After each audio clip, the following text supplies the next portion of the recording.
2018, we finally convinced Cincinnati City Council to pass an ordinance creating the Affordable Housing Trust Fund, Fund 439.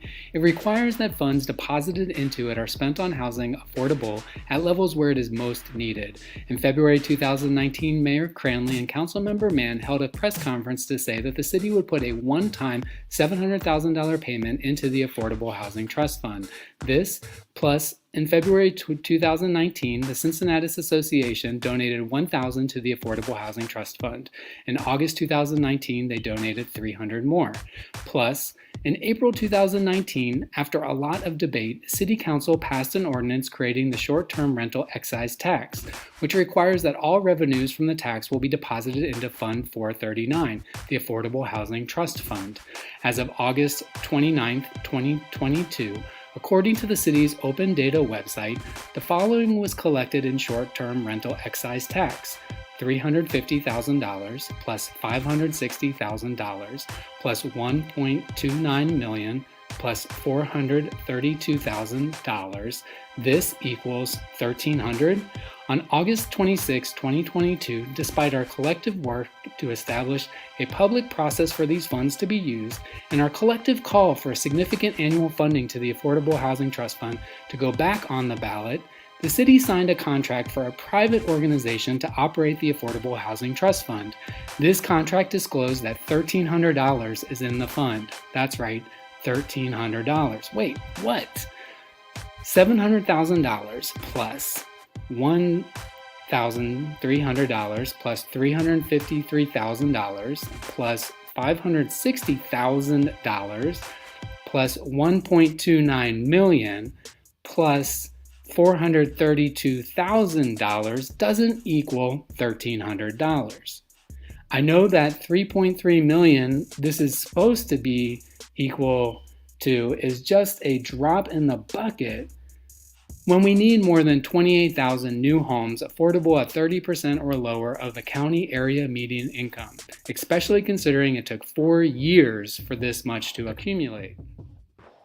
But the question remains, where's the money? Join the campaign to put bold annual funding for the Affordable Housing Trust Fund and protect those funds for the hardworking people who deserve affordable housing back on the ballot. www.actionforhousingnow.com.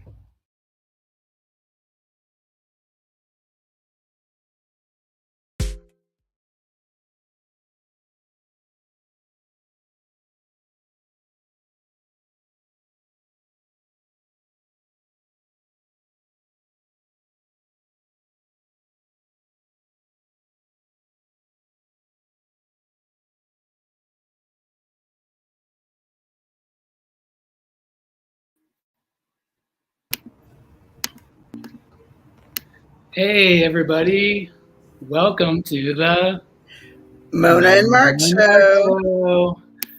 We are so happy that you are joining us today. If you get a chance, please go to actionforhousingnow.com right now and sign up for information, newsletter information, and updates so that we know that we can stay connected throughout these next few months. Hey Mona, it's good to see you. You too. Yeah, I'm really surprised it's the first of the month, huh? It's the first of the month. Wow. The first of the month. I always get nervous around this time of the month. Right.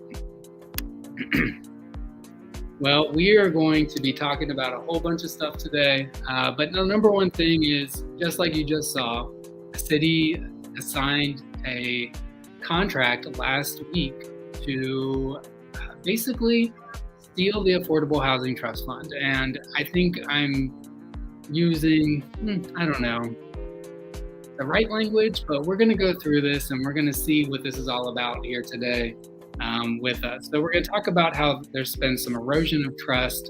I'm going to mention really quickly how November is coming up. And then we're going to go in deep about how the city missed the mark on the Affordable Housing Trust Fund, and specifically with this contract that they signed last week. And then we'll talk a little bit about Steal the Street and give some updates about Street Fight. So I'm looking forward to it. How about you, Mona? Yes, for sure. And we always want to try to explain how things are working, right? So a lot of times we get announcements and we're like, what does this really mean? And so we just want to break it down for you today as far as the announcement that came from last week about the Affordable Housing Trust Fund. Right, and this is urgent. I mean, we are going to need some action on this. So we are having some meetings coming up. So please make sure that you're connected with us so you can hear about what's going on, because we're going to need everybody on board for this. We do know that coming up in November, it's Homelessness Awareness Month. We're going to have a speaker week like we did last year in conjunction with the National Homeless Coalition, as well as different events that are both going to be in person and online. So there'll be options for you, whether or not you're in Cincinnati or not. And if you want to join us in person, that would be really awesome. So, and I would also, if you're part of an organization, maybe it's something you require for your employees to do, because our trainings are really important, and I wish everybody could get trained really on them. So we're going to go through this. It's going to take us a few slides because we really wanted to break this down so that people know what's really going on with the agreement that the city just signed last week. And the first thing that we really want people to know is that the agreement that was signed last week is not the Affordable Housing Trust Fund. In fact, it's called the Affordable Housing Leverage Fund. So they even have changed the name of it to some extent. But at the same time, it's also about what the current funding is going to be put to use for. And these are some of what our concerns are. So as you saw in the lead up video to this, that there are funds that were supposed to be dedicated to the Affordable Housing Trust Fund that are now not considered part of the Affordable Housing Trust Fund. Whether those funds are being put into this leverage fund, it's really unclear, because we only know that the funds that are going in there are already budgeted by the city. It's pretty much the only information that we're getting on it. But those railroad funds, the Cincinnati's funds, and especially the short-term rental funds. I mean, we fought for the city to create the excise tax so that we could maybe make a difference in our neighborhoods where we're seeing our neighbors displaced for short-term rentals like Airbnb, where we have whole blocks and buildings that are being emptied out and turned into Airbnb. And we thought, and since they're not paying a hotel tax, why not pay into the Affordable Housing Trust Fund? And we organized and we went to community council meetings and city council meetings, and we were able to get the city to dedicate that funding towards the Affordable Housing Trust Fund. Well, we learned this week, after we read the contract from last week that the city signed, I don't know what public input there was for that. I didn't hear anything. We're pretty much in the know. We go to the different meetings like Affordable Housing Advocates. That contract wasn't floated around with us there. And we are now seeing that money that was from the short-term rental is now being put into this leverage fund, which does not require affordable housing. And I think if the biggest takeaway from this that you and anyone can take away from this is that the funding now that was supposed to go for the Affordable Housing Trust Fund can now be used on things other than affordable housing. And that is definitely an issue that we need to address. So, and Dr. Mark, you've been saying that. I mean, if we go back on the recordings, we've been saying that we knew some of this was not going to go towards the Affordable Housing Trust Fund the way it was set up. This is why it's important to stay on top of things as they go along, because something can get passed, right. Then public doesn't pay attention, then all of a sudden something gets changed. Now we got this called the Affordable Housing Leverage Fund, right. As if it's supposed to leverage more affordable housing, and it's not doing that. The next thing you know, the whole words affordable housing be left out of this. So it's about holding folks accountable.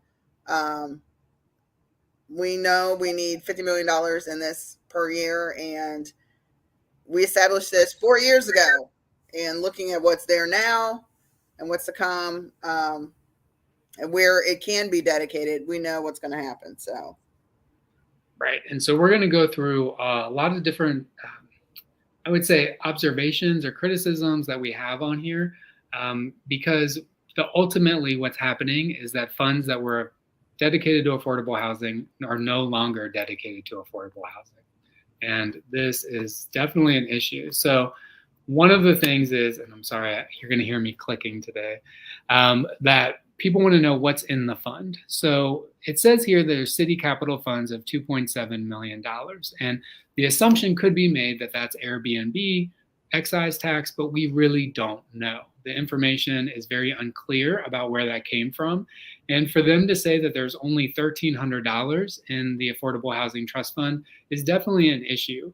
Because we know those other funds from the railroad sale, this other excise tax is supposed to be dedicated towards affordable housing. So the way that the city has it on here, and if you look at the bottom, it says it's subject to the provisions of the ordinance. It is saying that only $1,300 of what's in this fund will be dedicated to affordable housing, required to be dedicated to affordable housing at 60% or less. In fact, half of those need to be dedicated to 30% or less. So essentially what you're saying is that there's $650 in this fund towards affordable housing at 30% AMI or less. The folks who need it the most are getting the least amount of support here. And we're going to talk about where this funding is going to go and how it's going to be used. But essentially, it can be used to build or rehab housing, and it can be new, or like I said, it could be rehab housing. And it can also pay off debts for developers. And so we are going to talk about some of these conditions here.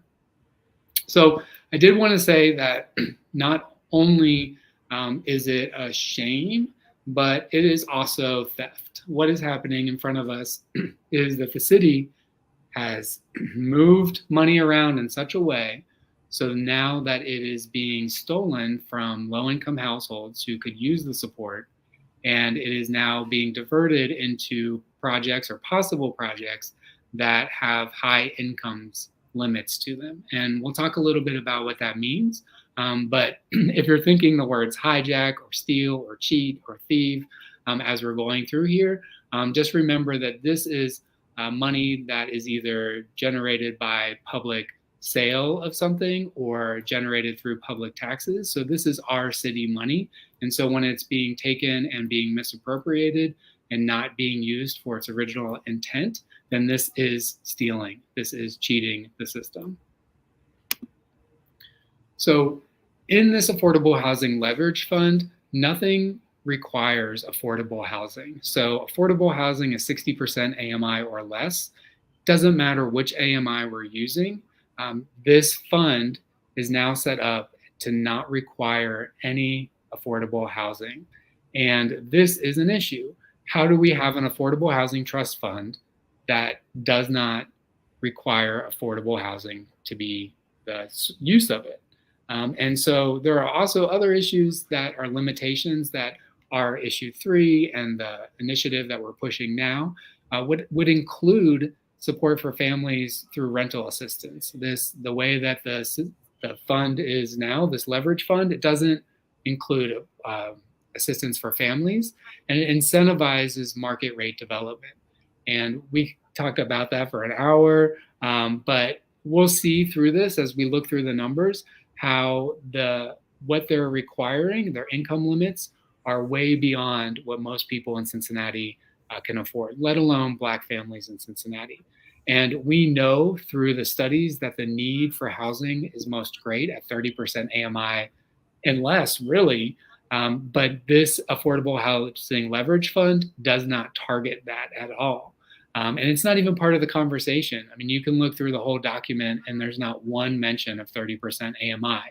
And if you remember last year, the former city manager said that 30% and 60% AMI is the most difficult to do, which means that that is where the subsidy should go. If that's what's most difficult to do, then that's where the city should be putting most of its efforts and most of its money. And that's the whole reason why this was created, right? And you're giving incentives for market rate. This is an affordable housing trust fund. And this goes back to, I think about this leverage fund. It goes back to the, Reaganomics and the trickle down of, if you build market rate housing, then the affordable housing will come. That's not the case. And there has to be intentionality in addressing the affordable housing crisis, which that's the purpose of this trust fund, in order to make any movement of the needle on this crisis that we're currently going through. So, Absolutely. Yeah. And even the studies that the city cites specifically exclude cities like Cincinnati, which have housing stocks built before 1960. You know, the most of the houses in Cincinnati were built, were created before 1960s. And it specifically says in those studies that the city cites that cities like that with aging housing stocks are not you can't do supply and demand on them.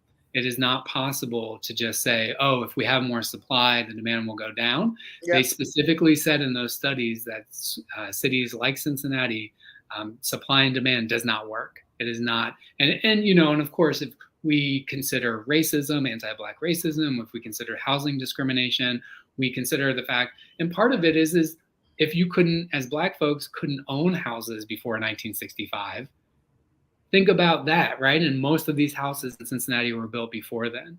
And so it's really important for us to realize that this does not match the need of what they're suggesting does not match the need. So that's a big deal. And so the thing about it is that what we're seeing is increased gentrification and people being pushed out. And one of the concerns is that the rent's just too high, right? The rent is too high. People can't afford that. And the income guidelines in this agreement that the city made last week are basically you would have to make as a single person around $40,000 a year to be able to afford the affordable housing that they're suggesting. So what it means is that people who have the need for the housing are not going to be able to get that housing, but the people who can afford that, maybe families who have been growing generational wealth in the suburbs, especially white families that have 100 times or so more wealth than Black families. Now those families will be able to afford the $1,000 studio apartment. And so we're incentivizing people moving from suburban areas, white suburban people, into the city to utilize this with these rent limits. And so this assistance does not meet the need that we have. All right. And there's some great questions, and we're going to get to some of those in the comments. So thank you for those, and we'll take a break here in a second, and we'll get on some of those. And so one of the things that we also know is that with this agreement with the city, that it doesn't guarantee that people will be paying no more than 30% of their income towards their housing. So affordability for a household means that you're not spending more than 30% of your income towards your housing, and that includes utilities. But in fact, this agreement excludes being able to count utilities into how much somebody's paying for it towards their housing. And if you look even more deeply and you do the math, you can find out that those rent limits are actually substantially higher than what that income would be paying at 30% or more, or 30% of their income. So the rent limits are actually higher than the annual income. So people, the way that the system is set up is that people would actually be incentivized to pay more than 30% of their income towards their housing alone, the rent alone, and not even including their utilities. And then, of course, this doesn't even talk about gross versus net pay and all those kinds of issues in there too. So this is a severe limitation to this. Our proposal would say that nobody would pay more than 30% of their income towards their housing, because then it's not affordable to the individual or to the family, right? So we do have some questions here. And one of them was about displacement, and so thank you for joining us, Maurice. We always appreciate you being on here and interacting with us. And, in terms of rebuilding the buildings and the building that's going on and going to the elite, this is what we're seeing, right? And part of our demand is that we do not want to see displacement at all. Displacement is not acceptable. especially if you're receiving a city tax abatement, especially if you're receiving funds through this leverage fund, there should be no displacement. And the fact that the reporting of displacement is not even included, that they're not even considering this in this agreement, and I don't even know if I've heard it much in the conversations with the Housing Advisory Board. So we want to make sure that there are no people displaced from their homes. And this is set up to incentivize that displacement. So as Maurice says, there are people who have money that are elite who are going to be able to use this fund. And as they use this fund, it's going to increase displacement. So they're going to be able to use the fund and create rents that are very high, that the original residents won't be able to afford, their family members won't be able to afford, and actually the majority of families and households in the city of Cincinnati would not be able to afford. So not only is it not affordable at 60% AMI, but they're incentivizing market rate housing that's going to lead to more displacement of residents here in the community. So we know that the Housing Advisory Board lacks representation. And this was one of the things, if you remember, and I know Mona, you remember, when we put in issue 3 to the city, part of it was a Housing Advisory Board that would have people who have been creating and sustaining affordable housing in it, and some advocates. It would be people who have experienced homelessness, people who are experiencing homelessness, people who have had experiences in shelters. All those folks would be on the Housing Advisory Board. And we called it community controlled, right? And you remember we're like, but the mayor, right?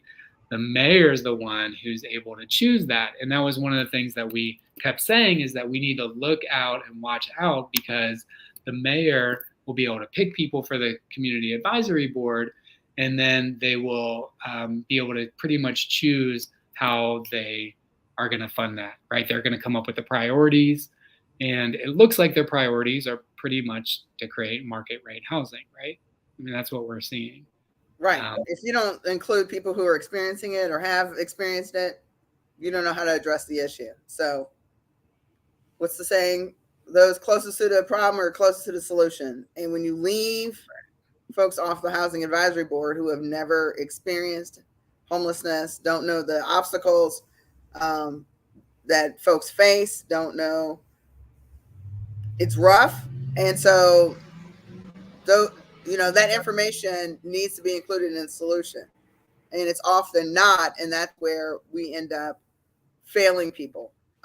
So yeah, that's a key part that should have been a part of that Housing Advisory Board. And, I listened to the last meeting last week, and I think they've only had 2 or 3 meetings. I know one of them was canceled. And so for them to come up with this document about this leverage fund, this agreement with CDF, kind of came out of nowhere, especially since the last meeting. It's an hour-and-a-half meeting, and they spent 1 hour and 29 minutes talking about the tax abatements. And I can guarantee that most low-income folks here in Cincinnati are not affected by tax abatements, other than people aren't paying their fair share, and then low-income folks have to pay more, right? The tax abatement program was created to incentivize outside investment in developers to come in the city of Cincinnati. So to talk about for 1 hour and a half about the tax abatement program for the Housing Advisory Board is just a waste of time. They're absolutely, wasting our time and wasting everyone else's time on that. So this agreement will stand for at least 2 years. In the language, it says that they're not going to look at it for 2 more years. And so that means that we'll be paying $60,000 a year to Cincinnati Development Fund to manage it. And there's some other administrative costs, $250,000 that's being taken out of the fund. But the fact remains is that these AMI and rent limits are set by OFA and HUD, but they're set to encourage landlords and developers to take part in programs. They're not set to make sure that there's affordable housing available to people. And we're going to talk about some of these income and rent limits here in a second, and what that looks like. But the reality is that the way it's set up, unless we can do something very soon, it looks like this is going to happen for at least the next 2 years, and which is definitely a big, big concern, right?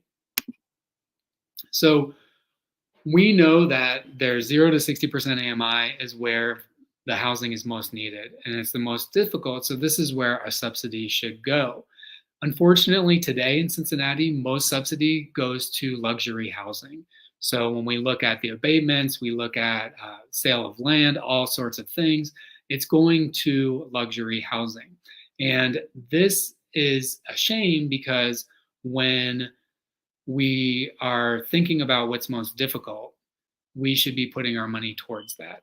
Instead, we're following this Cranley era um, policy that we want to encourage as many white suburban people to come into Cincinnati and to live and work and play here, versus why don't we work on supporting the folks who have been here and that make it the city, that are the ones that are working the jobs that keep us moving, the often thankless jobs.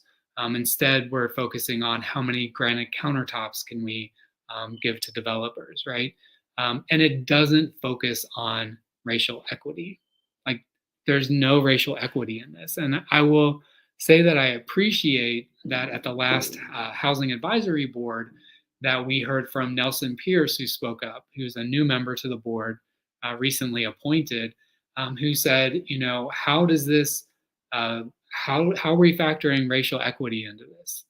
How is this conversation about tax abatements making this a better and safer and more stable place for Cincinnati's Black residents? Basically, I don't know if it was Roxanne Qualls or somebody was just like, oh, okay, we'll take note of that. Basically, we'll take note. Yeah, you're concerned about Black folks. And that was it, right? That should be guiding the conversation when we're talking about housing in Cincinnati. And, for Black folks, for immigrant folks, right? We know that we have a large immigrant population that's growing, and they're finding housing discrimination at every turn. They're having their rents raised, and people are being pushed out of the city in different areas.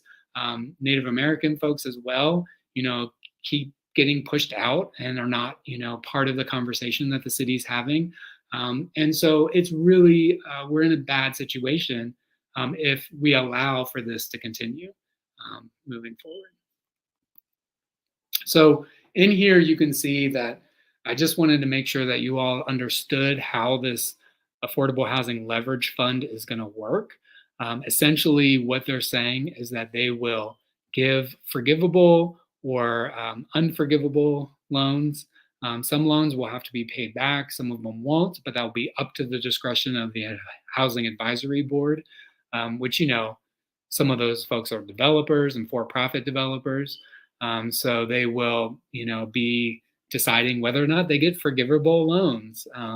I think there's some conflict of interest going on there. But what we can see here is that for a 1 or 2 bedroom unit, they're willing to give $50,000 to create that unit. And for 80% AMI, which is not affordable housing, $25,000 per unit. And for 100% AMI, which again is not affordable housing, $10,000 per unit. And of course, the numbers are a little bit up on the 3 bedrooms. And I should just say that when we did the Fair Housing Act at 50, the FACT 50 program, those units were subsidized for $20,000 a unit. And those units were required to be affordable for 15 years. Just to kind of give you a little idea. So $50,000 or $60,000 a unit is a very generous subsidy, especially when we're looking at units that are out of reach for most of our neighbors. So this is what's important. I don't know if you all can see this pretty well, but essentially these are the income limits. And I want to remind you that just like fair market housing, that income limits are there to encourage landlords and developers to take part of the program. They are not there to ensure that people have affordable housing. And that's really important to remember. So when when we look at this, what this is saying is that these are the limits. So these are the top. So theoretically, a developer could say, I am building an affordable unit. It's for someone who makes $25,000 a year, and they're going to be paying no more than $550 for that unit. That is possible. That is 100% possible. But that's not what's going to happen, because what the landlords are going to do is they're going to say, well, on this income guideline sheet, it says that I can charge $1,000 for a studio or $1,200 for a 2-bedroom, and we're going to still consider that affordable, and I can get that $50,000 upfront, payment to make sure that my subsidy, right? I can get my subsidy. So they're going to charge $1,000 or $1,200. They're likely going to do that because if that's what the market allows, that's what they're going to do. This is why this is not affordable housing. This is market rate housing. None of us were protesting and going to City Hall and demanding $1,000 studio apartments. I don't think anyone was demanding that. I mean, sure wasn't. $1,000 for a studio, $1,200 for 1 or 2 bedroom. That, and that's just that what they consider 60% AMI affordable. So they're saying, just so everybody knows, I might look a little bit dejected here, because what their city is saying is that $1,000 studio apartment is affordable and deserves a $50,000 or more, incentive from the city, from the Affordable Housing Trust Fund. And I think if you ask anybody in the city, is $1,000 affordable for a studio apartment, they might say that's kind of steep and it shouldn't get city subsidy.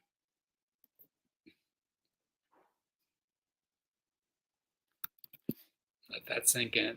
So imagine if we use those subsidies to build more affordable houses, right? It would take us a shorter time frame, but instead, because we're not putting the money in the right place.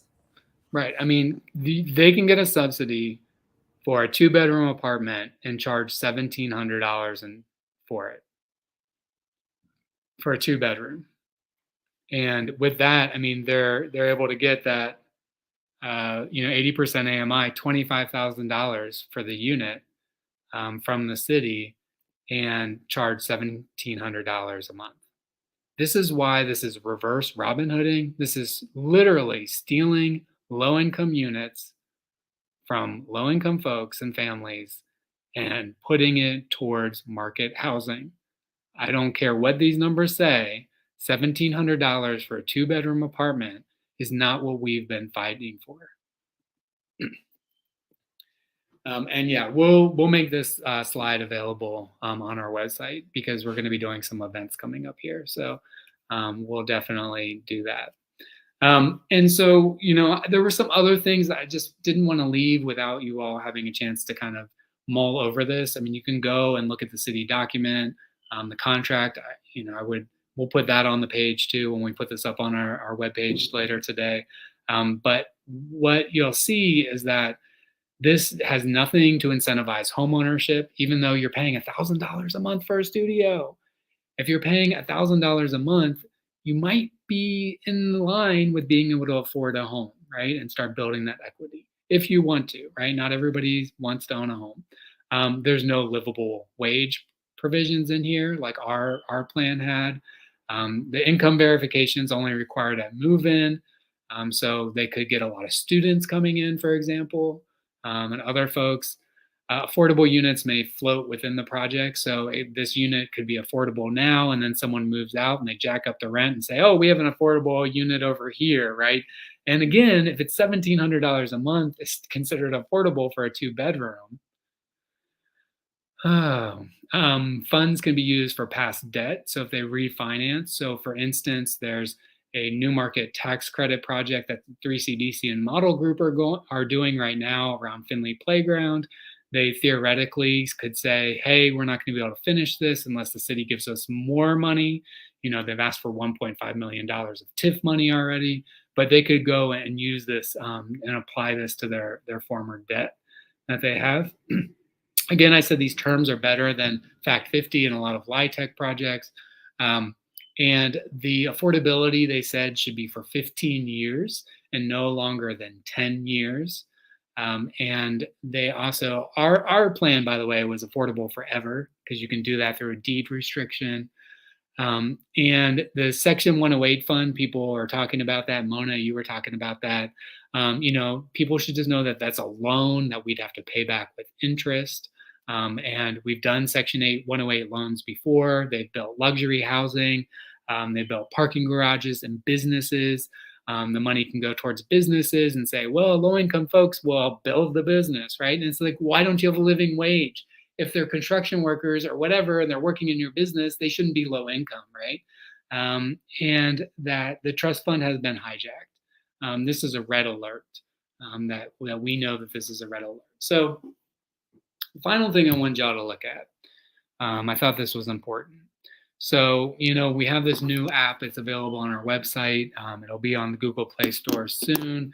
And what it does is an AMI thermometer. And one thing is you can do is compare AMIs and the affordability for an AMI. So this graph right here in the pink shows that the AMI that the city is using to consider affordable is around $67,000 a year. It's kind of difficult. They don't actually specifically say what it is, but doing some math of what 80% AMI, 60% AMI, and this is just for a single person or someone in a studio apartment. But when we compare that, they're saying that somebody, a one bed or a studio apartment, could go for $1,000, and that would be considered affordable. This is what the city's saying, and that's what this red arrow is pointing to. But if we look at the area median income for Black residents, whole Black households, and white households, we can see that in Cincinnati from the 2020 census, Black households can afford $420 a month for their housing, whereas white households can afford $917 a month for their housing. So when we look at this graph, what we can see is that they're in fact creating affordable housing for white folks or folks outside of the city, folks who have higher median income. So groups that have higher median incomes include the county or the region, the area, and these white folks as well. So what we think about this is, were we fighting for housing for our studio apartments to start at $1,000 and 2 bedrooms at $1,200 or $1,700, or at 100% AMI, which can still get a subsidy and have a 1 or 2 bedroom apartment over $2,000? Is that what we were fighting for and what we visioned when we created this Affordable Housing Trust Fund? And so who are the allies on this Housing Advisory Board? And we know that there are a couple of them, but the voice of the developers and the real estate professionals, the financiers, those voices are the ones that have been the strongest. So I said a lot, Mona. Yet there's so much more to say. And that's why we're going to have some more deep dives into this conversation, because it's a lot to intake, right? And again, going back to watch how this whole process started, right? Stay on track, because a lot of times they want us to forget. They want us to forget what's happened. And yet the more we remember, the more we see the habits, the direction, and we see more or less like this is not intended for us. This is not the purpose of the Affordable Housing Trust Fund. It was to target, between 0 and 60% AMI, because that's where we have the highest shortage of affordable housing. Absolutely. So we are, going to be doing some stuff, and I wanted to remind people, that we do have these apps available. They're only on Android, so if you have an iPhone, I'm sorry, you have to do your own math. But we have the Afford Rent Calculator, which is on the Google Play Store, so just type that in. We also have this AMI thermometer. This is on our website. It's safe, the APK, you just have to download it. And you can use it on any Android device, so a tablet or something like that. And this will help you, do that kind of stuff. But we also wanted just to remind you that we don't need more plans or studies. We already know what the issue is. I mean, we say this at the end of every one of these, and I'm like, you're right. We're like a broken record every year. That we need housing protections, which this housing advisory plan, housing advisory boards, um, affordable housing leverage fund provides no housing protections whatsoever, and in fact incentivizes displacement. We need to make sure that the pay to stay ordinance is being enforced. We need things like inclusionary zoning and rent control. We need community power and the voice on the housing advisory board, at least people who are experiencing the issue. We need an equitable development rubric to be used in every community council with every, probably 4 or more units, every development that's proposed in the neighborhood. We should not be giving people abatements to displace people. I mean, this is just basic stuff. If you're kicking people out of your house, the city should not give you a subsidy. The city should not give you a benefit, and that is what our city does and has been doing. And that was what the process looked like under John Cranley. We were hoping things might be different now, but it looks like things are actually getting worse. And we also need tenants to be in the know of what's happening, and we need dedicated funding for affordable housing. And what this has shown, what this contract agreement has shown, is that the city is not willing to dedicate, the city government is not willing to dedicate money towards affordable housing. Now, we know the people are willing to do that. And if we have to do that through an earnings tax, if we have to do that through inclusionary zoning, which puts the burden on developers who are creating market rate housing, then we need to do that. But as we know, we're seeing more displacement throughout our communities than people coming in. So, like what we found out in Over the Rhine is that more Black people were kicked out in the last 10 years than the number of white people that came in, right? So when we talk about neighborhoods like Over the Rhine and people say that it's a success for who, right? Because people are being displaced and getting abatements, they're getting city land and buildings and stuff like that. So we want to make sure that that stops happening at the very, very least. So y'all, we got something going on over here where we have this book that just came out, and actually I just had a physical copy. I wish I had it up here with me right now. So if y'all don't know, is it mine that you're supposed to sign that I left in your mailbox? Oh yeah, I guess so. Good thing I didn't give it away. So we have a book that's called Steal the Street, and you can go to stealthestreet.com and check it out to buy it. There's a digital version. It's on Parlor Press. But this is a collection of my articles from Street Vibes. So for those of you who don't know, Street Vibes is an important life-giving and resource for folks here in Cincinnati. Folks are selling it to make some money, whether that's for transportation or for food, sometimes even housing. Street Vibes is an important part of Cincinnati and part of our history. We have the longest running, continuously running street paper in North America. So that's like a big deal. And as many of you know, I've been writing for it for many years, since I started here at the Coalition in 2015. And NKU and UC and Miami University, they were using my articles in their classes. And so some professors approached me and said, hey, why don't you get this into a book? And I said, okay. So I took 2020 off from writing from Street Vibes, and we compiled this into a book. So it's from 2015 to 2020. It's the beginning of 2020. This chronicles what's happening in the neighborhood and Over the Rhine and Cincinnati. I go into about hostile design and gentrification and displacement and what does that look like. It's got a great history of Cincinnati in it, a glossary, study questions. And so we're hoping that those students will check it out and they'll use it in their classes and they'll be able to think differently about gentrification, but also that you would be interested in getting it. So head on over to stealthestreet.com and get a digital or a hard copy. And we will be having an official launch on October 18th. in 2022. So if you're watching this in the future, but October 18th of 2022 at Miami University in Oxford, Ohio. So if you're in Oxford or if you want to come up and come to it, there's going to be a short gallery opening with some of the photos that didn't make it into the book, as well as a short 1-hour lecture. Like it's 1 hour. Woo! So a 1-hour lecture, and the theme for the Western College program, or Western College for Social, I forget what it's called now, but the Western College, the theme this year is reparations. So I'm going to be thinking about that as I think about housing reparations. So I might be doing a lot of my lecture about housing reparations. So, which I think is really an important topic that people need to check out. So, yay.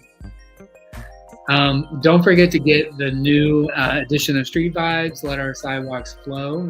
As you might know, have heard that there was a violent incident on Main Street, and the city decided to close the sidewalks and close the street on the weekends. The mayor, Avtab Purival, said that basically when the businesses complained, he said, well, people didn't show up at your business because they were scared. And really the businesses said, no, we lost our business because y'all closed the streets and the sidewalks. It wasn't that people are scared. So I thought that was kind of offensive for the mayor to say that, honestly, for many different reasons. But check out, there's an article in here from Quebec about the closing of Main Street steps, or Main Street sidewalks, as well as some information about, and there's a walking tour. So check that out.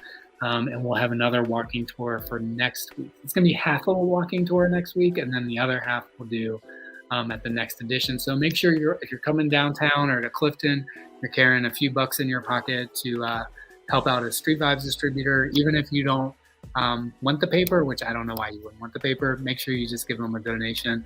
And $2 is a suggested donation, but you can always donate more. They appreciate a $5, $10, even $20 donation. Again, the distributors use that for transportation, food, and sometimes even housing and other things that they need. So again, we're united. We're having a big event next week. Maybe you've been invited to it, a big partners event, and that's going to be awesome. So make sure you come to that next week. And then look out in the early October, we're going to have another big public event that we want everyone to get to, because you should be pretty upset about this. So make sure you go to actionforhousingnow.com to check that out. So again, we want to make sure that we're telling City Council that they're not doing the right thing, that they basically just hijacked the Affordable Housing Trust Fund. Watch our videos on YouTube. We have other videos, how to talk about the housing crisis. The issue 3 teach-in, even though it was from like a year ago, it's still very important. It has very important information in it. So check that out. We're always looking for new writers, and if you want to give us artwork or poetry or anything like that for Street Vibes, we're always looking for stuff from that. So you can always do that. If you're not part of your community council, join it and get them to do the equitable development rubric. And of course, donate to the Homeless Coalition to support the work that we're doing. Because I think, what did you say last time? We're what? I think, Mona, you said we're broke, something like that. So we definitely do need your help. So please go to cincyhomeless.org right now. Click the donate button. We're broke. That's what I said. We're broke. Right. So go on there. All nonprofits are struggling. Right. Right. Make sure that you. Inflation is hitting us all. Yeah, and that's the thing too. I mean, we rely on donations from people like you. We really need that, but we also know that people are struggling, right? So it's harder for us to get donations when people are struggling. So we have a very high vested interest in those livable wage jobs and policies. We have a high vested interest in people having affordable housing because people need to have that money to participate in community life. And part of that participation in community life is donating to the Homeless Coalition. So please, please, please go ahead and go to cincyhomeless.org right now. click on donate. Even if you can donate $5, it helps us out. We use this to help organize our tenant organizations, to fight back against landlords and managers that are being property owners that are being unjust. We help this to coordinate our member organizations that provide direct services like housing, but also shelter services, food, and clothing. We use this to make sure that we're staying on top of the federal lawsuit against the city of Cincinnati regarding the criminalization of homelessness. We use your funds to make sure that our education program continues, that we're able to provide our events both free and reduced cost. So every penny counts. And so please, please, please, it makes a difference in people's lives. We are the reason why people aren't just being swept up by the police right now that are experiencing homelessness, because we and people experiencing homelessness have engaged in this federal lawsuit against the city. So the work that we do has an impact every day, and so your support is greatly needed and greatly appreciated. So again, please go to Cincinnati Homeless, Cincy with an I, homeless.org. Click that donate button and sign up for a recurring monthly donation. We really appreciate that. Absolutely. And we thank you for joining us today. Follow us on Facebook. Follow us on the website. Join our listserv so you can stay up to date with what some activities that are going on. Absolutely. And we're going to sign off now, but I'm going to show the video one more time for those of you who missed it at the beginning. And it has some of the information about where the documents came from. And yes, we agree that the folks that are responsible for this, for taking the Affordable Housing Trust Fund and perverting it into a different fund to be used for market rate housing, they probably should lose their jobs, whether they're elected or whether they're appointed. We need to make sure that the city of Cincinnati is not operating in a corrupt fashion. So go ahead and check out this video. Make sure you share this video, like it. Thank you for those of you who shared and liked. For your comments, we really appreciate that. It's great to see you all on here, Russ and Shirley. Thank you much for your comments, and Maurice, of course. It's always great to see you. Check out this quick 2-minute video. Hit share right now. Just go hit share to your friends, to your feed, and all that kind of stuff. Make sure you do that so that people can see what's really going on with this. All right, y'all. Thanks, y'all. See you later. Bye-bye. 2018, we finally convinced Cincinnati City Council to pass an ordinance creating the Affordable Housing Trust Fund, Fund 439.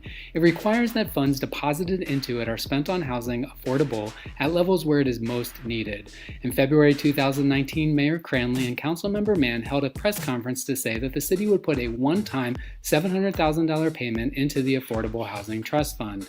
This, plus in February 2019, the Cincinnati Association donated $1,000 to the Affordable Housing Trust Fund. In August 2019, they donated $300 more. Plus, in April 2019, after a lot of debate, City Council passed an ordinance creating the short-term rental excise tax, which requires that all revenues from the tax will be deposited into Fund 439, the Affordable Housing Trust Fund. As of August 29, 2022, according to the city's open data website, the following was collected in short-term rental excise tax: $350,000 plus $560,000 plus $1.29 million plus $432,000. This equals $1,300. On August 26, 2022, despite our collective work to establish a public process for these funds to be used and our collective call for a significant annual funding to the Affordable Housing Trust Fund to go back on the ballot, the city signed a contract for a private organization to operate the Affordable Housing Trust Fund. This contract disclosed that $1,300 is in the fund. That's right, $1,300. Wait, what? $700,000 plus $1,300 plus $353,000 plus $560,000 plus $1.29 million plus $432,000 doesn't equal $1,300. I know that $3.3 million this is supposed to be equal to is just a drop in the bucket When we need more than 28,000 new homes affordable at 30% or lower of the county area median income, especially considering it took 4 years for this much to accumulate. But the question remains, where's the money?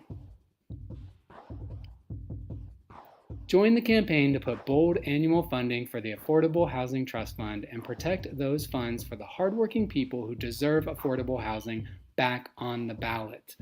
www.actionforhousingnow.com